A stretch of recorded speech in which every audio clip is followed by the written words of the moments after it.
ตอนนี้เรากำลังจะไปหาอะไรรับประทานอาหารมื้อแรกที่วังเวียงนะคะน้ำจิ้มแปลกๆว่ะน้ำจิ้มเหมือนบาร์บีคิวค่ะแปลกๆเดี๋ยวลองชิม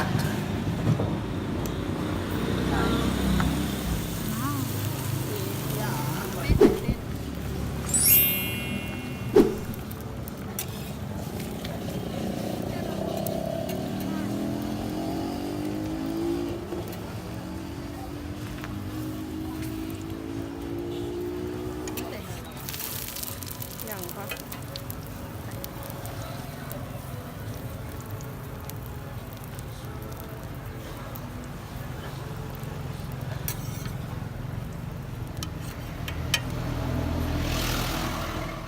นี่เราไปกินข้าวรอบดึกค่ะหิวข้าวมากเลยเป็นซุปจริงเหรอคะหน้าเทาจะไม่เที่ยว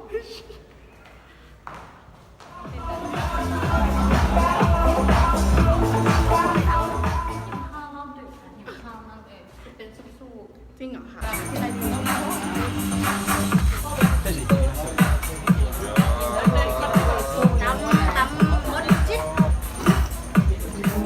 อะไรนะ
ไลท์วังเวียงค่ะ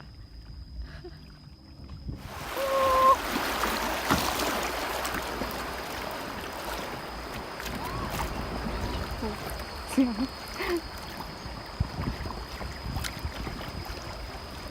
ก็เต็มเลย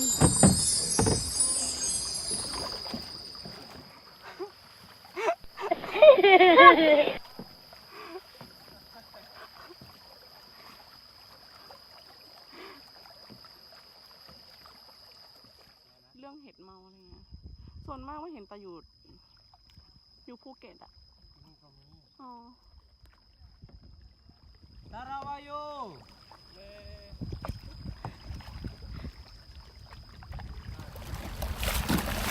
ว้าว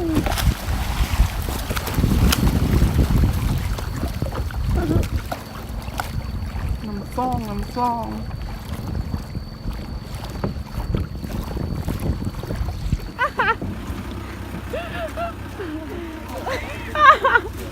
เรียนว่าผู้สาว บูรากุล1นะคะเย้ถึงแล้วนะคะดูไฟอยู่นะคะวันนี้น้ำใสมากน้ำสีฟ้า